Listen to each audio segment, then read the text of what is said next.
Bell बड़ा प्रिय। आगे शमी के विषय में आया, भोले बाबा को शमी बहुत प्रिय है, मंदार बहुत प्रिय है, ये सब भोले बाबा की प्रिय वस्तुएं हैं। शमी की उत्पत्ति जानते हो कैसे हुई? शमी और मंदार ये दोनों पति पत्नी हैं। शमी की पत्ती चढ़ाई जाती है ना, शमी तो आप लोग जानते हो ना, जानते हैं ना? शमी की पत्ती इमली जैसी छोटी छोटी पत्तियां होती हैं, शमी भोले बाबा पे चढ़ाते लोग, शमी का फूल चढ़ाते हैं। तो शमी और मंदार ये दोनों पति पत्नी हैं।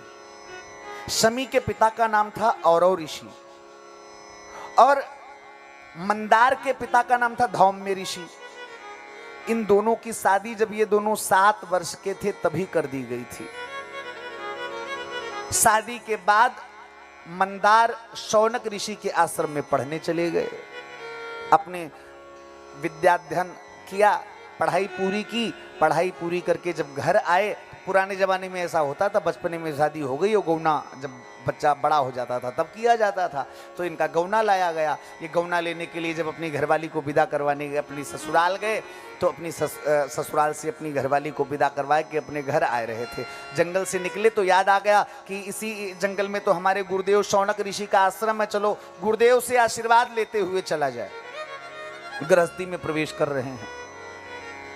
शौनक ऋषि के घर जाते समय, आश्रम जाते समय अंधेरा हो गया रास्ते में। इन्होंने सोचा अब रात में अंधकार में महिला साथ में यात्रा करना ठीक नहीं, यहीं रुक जाया जाए। तो उसी जंगल में गणेश जी के एक बड़े प्रिय भक्त, इनका नाम था भ्रुशुंडी। क्या नाम था? भ्रुशुंडी। और पता है गणेश जी के इतने अनन्य थे, इतनी साधना इन्होंने गणेश जी की की, इतनी साधना इन्होंने गणेश जी की की कि गणेश जी का ध्यान करते करते ये खुद भी गणेश जी जैसे बन गए थे। इनके भी एक हाथ की लंबी सूंड जम आई थी, हाथी जैसा मुंह हो गया, बड़े बड़े कान हो गए। तो मंदार अपनी पत्नी शमी को लेकर के भ्रुशुंडी ऋषि के आश्रम आए। अब जैसे भ्रुशुंडी ऋषि को देखा तो भ्रुशुंडी ऋषि को देखते ही शमी को हंसी आ गई। देख लो ये ऐसा आदमी, ऐसा भी कोई आदमी होता है? हंसी आ गई, हंस दी।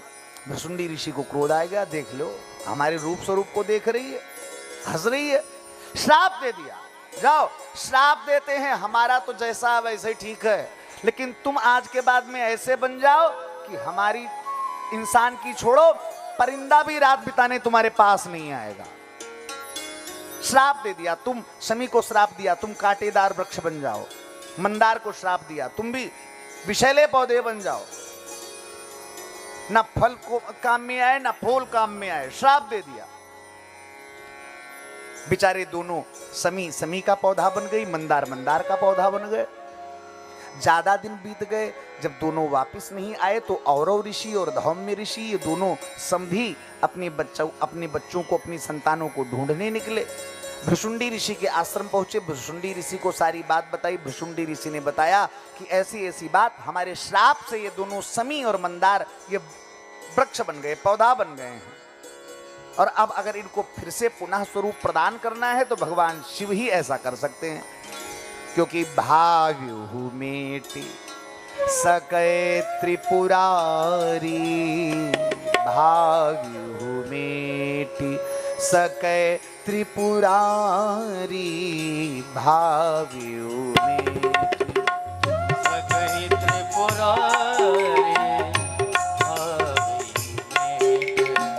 सकै त्रिपुरारी, जो तप करे कुमारी तुम्हारी, जो तप करे कुमारी तुम्हारी, जो तप करे कुमारी तुम्हारी, भाव्यु मेटि सकै त्रिपुरारी, भाव्यु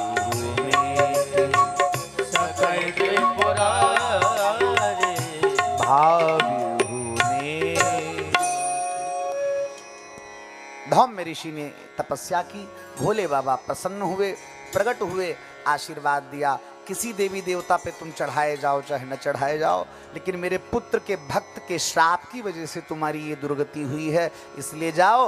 मंदार, शमी, तुम दोनों मुझे अति प्रिय होगे। जो मेरे ऊपर तुमको चढ़ाएगा वो अपने सारे मनोरथ पूर्ण कर लेगा। तब से मंदार और शमी ये दोनों भगवान शिव को बड़े प्रिय।